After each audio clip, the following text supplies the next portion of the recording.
myself, tucking the corner against my chest, feeling the damp fabric press against me. The shower still dripped behind me, slow and rhythmic, the only sound in the small, fogged-up bathroom. I reached for the mirror, dragging my palm across the glass, revealing only a hazy reflection of my face, my damp hair clinging to my shoulders. My breath came steady, controlled, until the sound of the door clicking open shattered the silence. I turned sharply, my grip tightening on the towel as the cool air from the hallway crept inside, curling around my damp skin. And there he was, standing in the doorway, frozen. His fingers still clutched the doorknob as if he had forgotten how to move, how to react, how to breathe. His eyes widened, shock flickering across his face, his lips parting as though words might follow, but none came. The moment stretched unbearably, my pulse hammering against my ribs as I saw the hesitation in his eyes, the way they flickered downward for just a heartbeat too long before snapping back to my face. It was quick, barely noticeable, but I noticed. I noticed everything. His throat bobbed as he swallowed hard, his fingers twitching against the doorknob, his weight shifting like he wanted to move but couldn't force himself to. My skin burned beneath his stare, my breath shallow as the silence stretched between us, thick and suffocating. I should have spoken first, broken the moment, turned away, anything, but I didn't. I just stood there, towel clutched tight, feeling the heat in my chest rise for reasons I refused to acknowledge. His voice finally cracked through the silence, rough and unsteady. I didn't know you were in here." The words stumbled, barely more than a whisper, filled with something neither of us could name. I nodded, slow, deliberate, my fingers digging into the edge of the towel. "You should go," I said, my voice lower than I intended, a breath of sound that barely carried across the small space between us.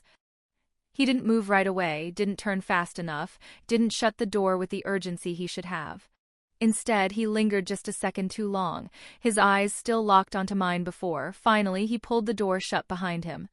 The air shifted, heavy and charged, as if something irreversible had just happened in that brief, stolen moment. I exhaled slowly, pressing my palm against my chest, feeling the steady, uneven rhythm of my heart beneath my fingertips.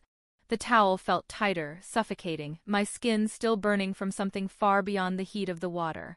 I forced myself to move, to shake it off, to pretend like it hadn't happened. But it had. And pretending wouldn't change that. The weight of it followed me out of the bathroom, clinging to me like a second skin. At dinner, the silence was deafening. He sat across from me, his shoulders tense, his fingers wrapped too tightly around his fork, his movements stiff and mechanical. He didn't look at me, not once. But I could feel it, the awareness, the electricity humming between us, undeniable and unspoken. My stomach twisted, my appetite gone, but I forced myself to act normal, to push food around my plate, to pretend like I wasn't completely thrown off balance. He wasn't talking, which wasn't like him. He always had something to say, some casual remark, some half-hearted joke. But tonight, nothing. Just silence and avoidance and the quiet tension stretching between us like a wire pulled too tight. I knew I should say something, anything, to make it go away. But I didn't. I let it linger, let it settle, let it sink beneath my skin. When I stood to clear my plate, I felt it again, the weight of his stare. He didn't mean to, or maybe he did, but either way I felt it, the way his gaze followed me as I moved past his chair, the way his fingers tensed slightly against the table's edge. A reaction. It was small, barely noticeable, but I noticed. And for the first time, I realized I wasn't sure if I wanted to forget it at all.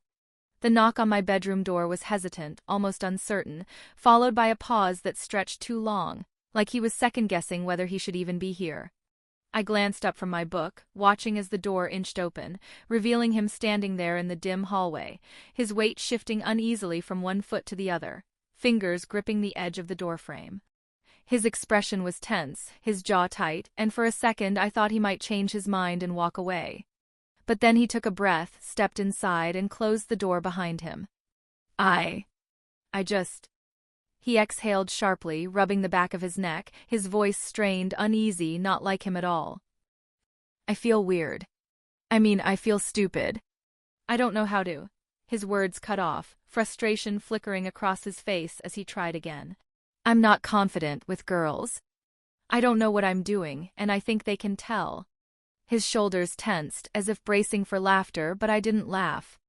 Instead, I set my book down and motioned for him to sit next to me, a small, reassuring smile curving my lips. "You're a good guy," I said, tilting my head slightly as I studied him. "Girls can sense that. They like confidence, sure, but it's not everything." He hesitated, barely sinking onto the edge of the mattress, his hands clasped between his knees, eyes flickering toward me before darting away again. "What if they laugh?"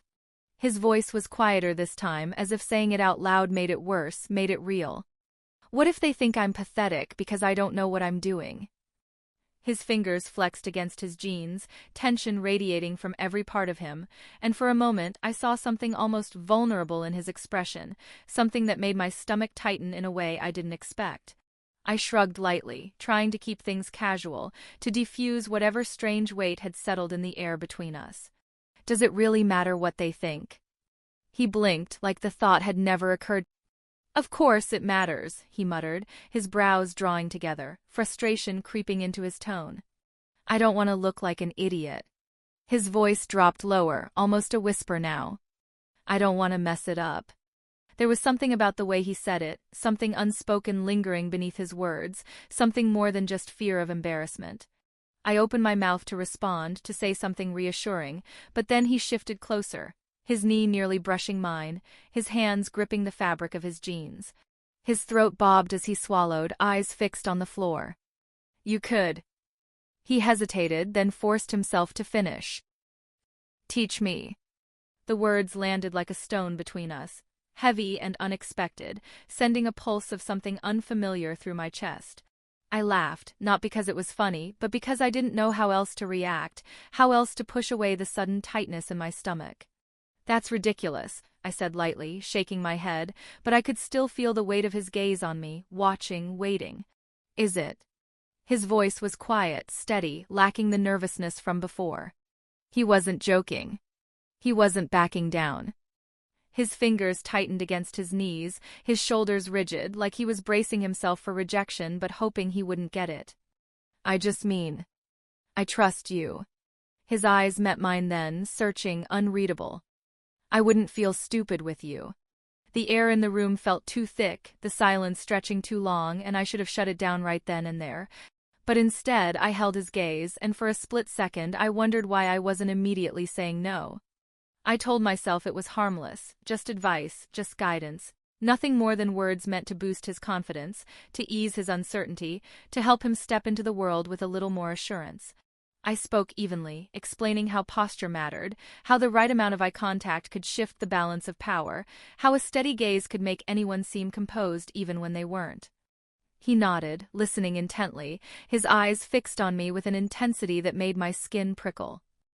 He wasn't just absorbing my words, he was studying me, watching my lips move, tracking every expression I made. I ignored it, kept going, kept my tone light, telling him how women responded to confidence, to certainty, to a quiet kind of control that wasn't forced but felt natural.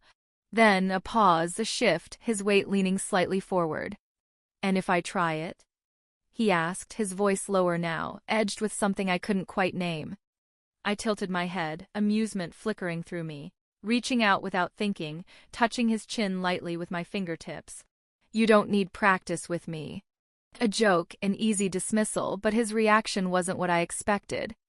He didn't laugh, didn't brush it off. His expression didn't waver. Why not? The way he asked it sent something sharp through me, a sensation I didn't want to name, a heat curling low in my stomach that I forced myself to ignore. The silence between us deepened, stretching unbearably, and I realized too late that I hadn't moved my hand away. I should have. I should have said something else, changed the subject, laughed it off. But I didn't, and neither did he. He moved first, just a fraction, just enough to close the distance between us, just enough for me to feel the warmth of his breath before I even had time to think. And then, contact. His lips barely brushed against mine, hesitant, testing, and I could have stopped it, I could have leaned back, I could have pushed him away, but I didn't. I froze, caught in the moment, in the feeling, in the way time seemed to slow. And then, as quickly as it happened, he pulled away, his breath uneven, his hands shaking. He stared at me, wide-eyed, searching my face for something, maybe regret, maybe rejection, but I had nothing to give him, nothing but the truth I couldn't say out loud. "It doesn't mean anything," I whispered, but even I didn't believe it. The house felt smaller than ever, the walls pressing in, the air thick with something unspoken, something impossible to ignore. We avoided each other without saying it out loud, moving through rooms like strangers who knew too much, who had seen something they shouldn't have. Every glance was calculated, every step a careful retreat, every moment stretched thin with the weight of what neither of us wanted to admit. In the morning, he left the room the second I entered, his coffee untouched, his chair pushed back too quickly against the floor. In the afternoon, I felt his presence before I saw him, lingering in the doorway of the living room before he turned sharply on his heel and walked away, disappearing up the stairs. By evening, the silence had settled into something unbearable, something I couldn't shake no matter how hard I tried. It wasn't guilt, not exactly, but it was something close, something that clawed at the edges of my thoughts, something that refused to let go. I told myself it would pass, that the moment would dissolve into nothing if we just ignored it long enough, but deep down, I knew that was a lie. The proof came when I stepped into the kitchen late that night, my throat dry, my mind restless, my body moving on autopilot toward the sink. The coolness of the tile beneath my bare feet sent a small shiver up my spine, grounding me for a moment, reminding me that I was still here, still in control. But then I turned and he was there. Standing in the doorway, blocking the exit, watching me with an expression I couldn't read, something sharp and unresolved in his eyes. My fingers tightened around the glass in my hand, my breath catching in my throat as the silence stretched long and unbroken between us. He didn't move, didn't blink, didn't look away. "You shouldn't have kissed me," he said finally, his voice low, steady, edged with something dangerous, something deliberate. My fingers twitched, my grip shifting against the cool surface of the glass, my heartbeat drumming too loudly in my ear. He didn't move, didn't blink, didn't look away. "You shouldn't have kissed me," he said finally, his voice low, steady, edged with something dangerous, something deliberate. My fingers twitched, my grip shifting against the cool surface of the glass, my heartbeat drumming too loudly in my ears. I let the words hang there for a moment, let them settle between us. Let them weigh heavy before I forced myself to move, setting the glass down on the counter with a soft clink. I crossed my arms, shifting my weight to one side, tilting my head slightly as I met his stare head-on. "You made the first move," I said evenly, my voice controlled, giving nothing away, though my pulse betrayed me, though my skin burned under his gaze. His jaw tensed, his fingers flexing against the doorframe, his body still, too still, like he was holding something back, like he was waiting for something he knew wouldn't come. The air between us crackled, charged with something unspoken, something neither of us had the courage to name. The space between us felt smaller, the kitchen suddenly suffocating, the distance we'd been trying so hard to maintain shrinking by the second.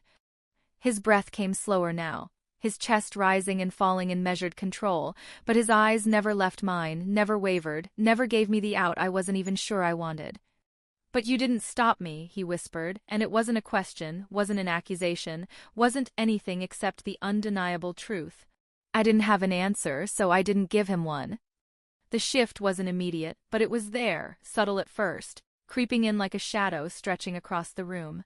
My husband noticed it before I was ready, before I had even figured out how to mask it, before I had the chance to convince myself that it wasn't real.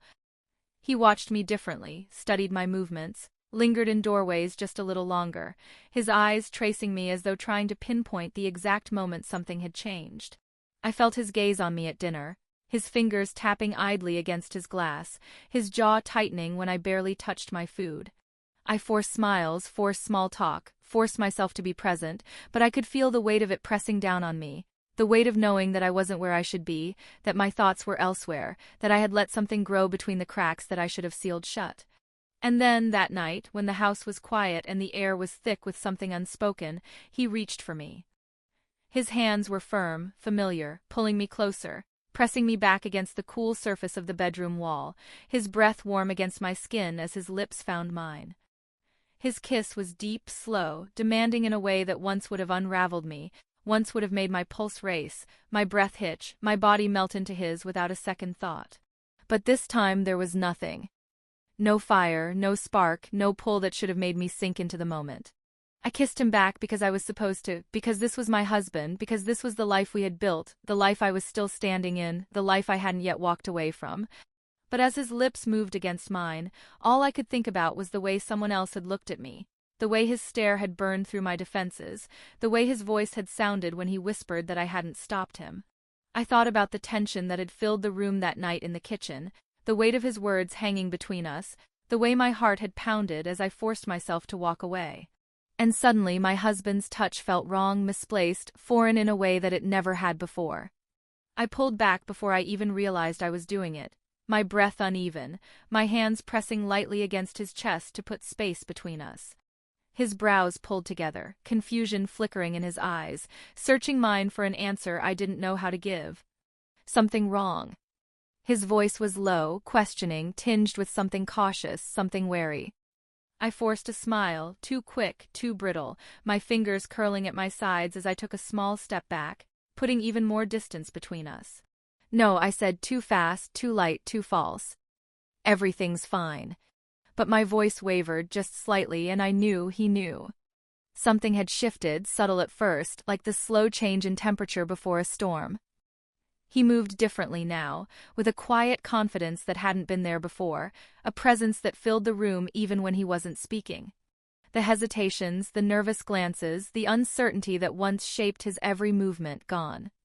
Replaced with something steady, something assured, something that made my skin prickle every time he was near. I noticed it in the way he carried himself, the way he no longer avoided my gaze, the way his shoulders no longer slumped forward like he was trying to make himself smaller. He took up space now, existed fully in it, and for the first time I wasn't sure if I was supposed to be relieved or unsettled. He didn't flinch when I walked into a room. He didn't look away when our eyes met. He didn't hesitate before speaking anymore, and when he did, his voice had an edge of certainty that hadn't been there before. I told myself it was good, that this was what he had wanted, that I had helped him find his confidence. But the truth was, it made me feel like I was the one losing control. And then, that evening, when the house was quiet and the air between us was thick with something neither of us wanted to name, he touched me. Just a brush of his fingers against my shoulder, but it lingered, the warmth of his palm seeping through the fabric of my shirt, sending a slow ripple through my spine. I should have moved, should have stepped away, should have done something to break the moment before it could solidify into something real, but I didn't. I stayed frozen, trapped in the space between what was acceptable and what I knew, deep down, had already gone too far. His breath was steady, his hand still against my shoulder, his fingers barely curling as if testing the limits of what I would allow. And then his voice, low, quiet, barely more than a breath against the air between us. "You know this isn't just a joke, right?" The words settled over me like a weight, pressing into my ribs, making it impossible to breathe, impossible to move, impossible to do anything but stand there and let them sink into my skin. I could have answered. I could have acknowledged it, could have given him the reaction he was waiting for, the truth that hung so thick between us it was suffocating. Instead, I did the only thing I knew how to do. I pretended I didn't hear him. I turned away, ignoring the way my pulse pounded, ignoring the way my body tensed, ignoring everything that should have never happened but somehow had. But the problem with pretending is that it never really makes anything disappear.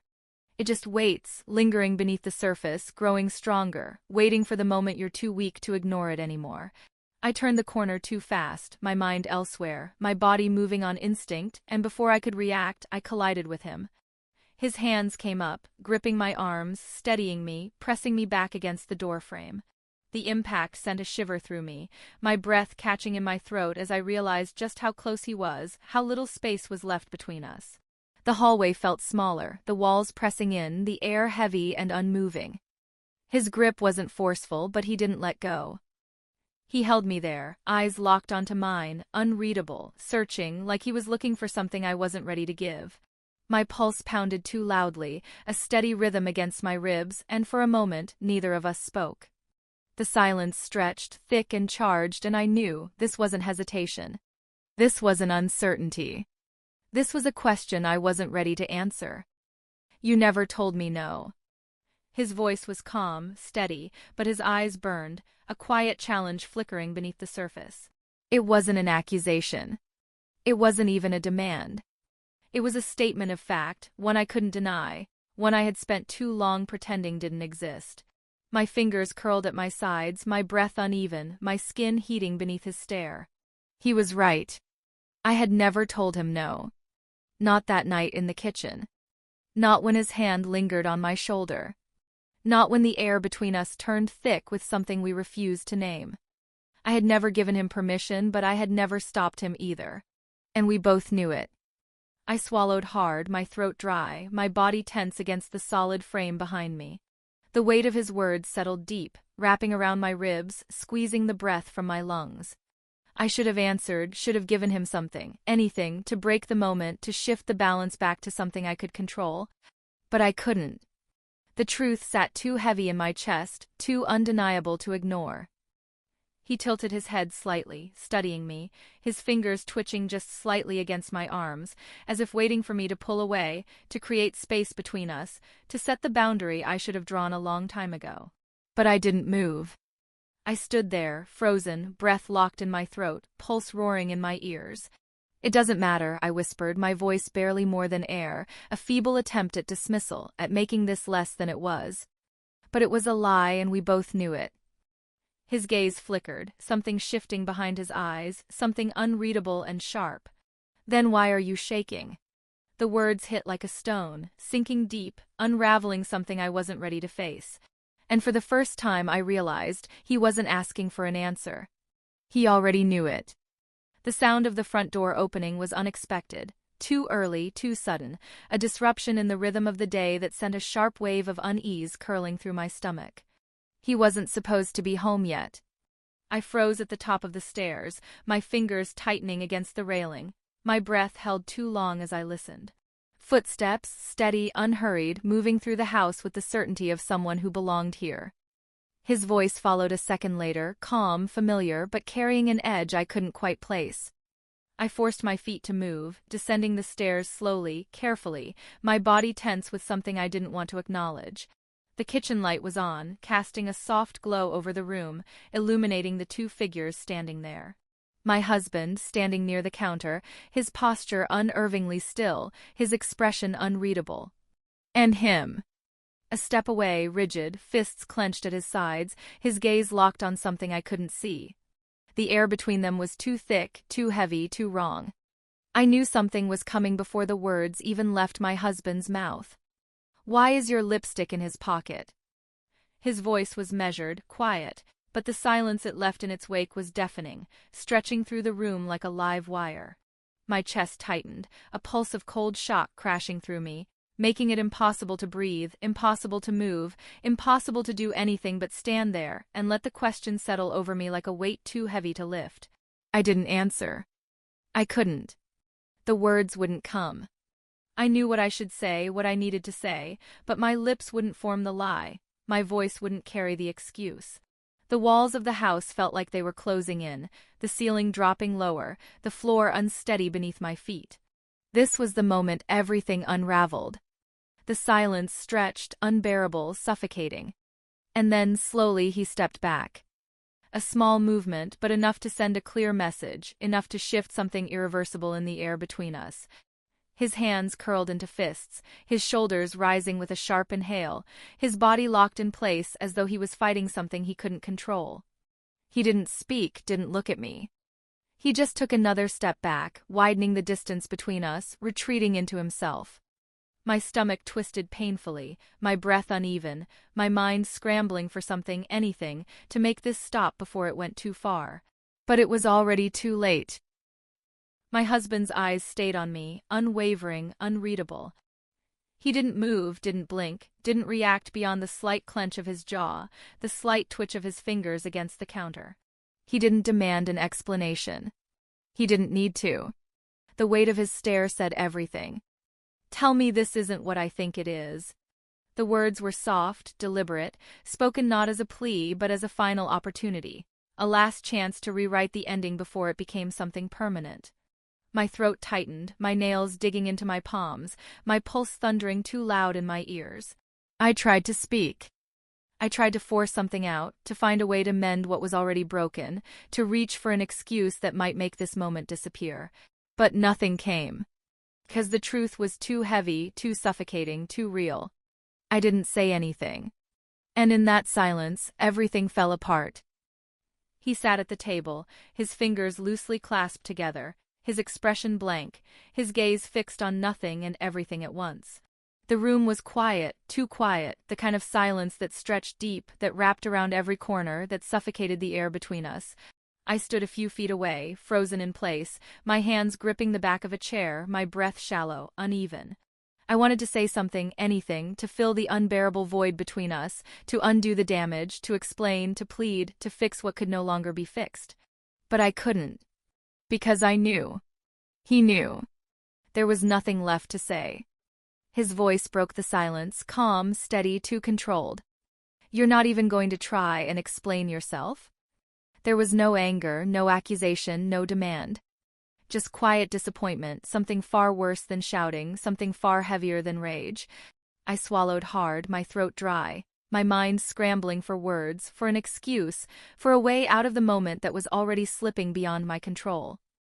The scent of his cologne no longer lingered in the hallway. The bed felt too big, too empty, too foreign, even though it had been mine for years. I stood by the window, arms wrapped around myself, watching the city below move without me, the world continuing as if nothing had changed. I wondered if he was out there, somewhere in the rush of headlights and hurried footsteps, moving forward, not looking back. I told myself I didn't care. I told myself I had let go. But my body betrayed me. My fingers twitched against my arm. My breath came slower, uneven, waiting. For what, I didn't know. Or maybe I did. The sound of the door opening snapped through the quiet, sharp and sudden, sending a jolt straight through my chest. My head turned before I could stop myself, before I could remind my heart not to be so desperate, before I could accept that hope was a foolish thing. My pulse quickened. My stomach twisted. For a single, reckless moment, I thought, maybe. But it wasn't him. The stranger barely looked at me as they stepped inside. A real estate agent showing the empty space to someone who didn't yet know its history, who didn't know the weight of the silence or the echoes that still clung to the walls. They didn't see me standing there, frozen in place, caught between past and present, between what was and what would never be again. I turned back to the window, exhaling slowly, feeling the last piece of my old life slip away with the closing of the door behind them. There was nothing left to wait for. Nothing left to save. Nothing left to hold.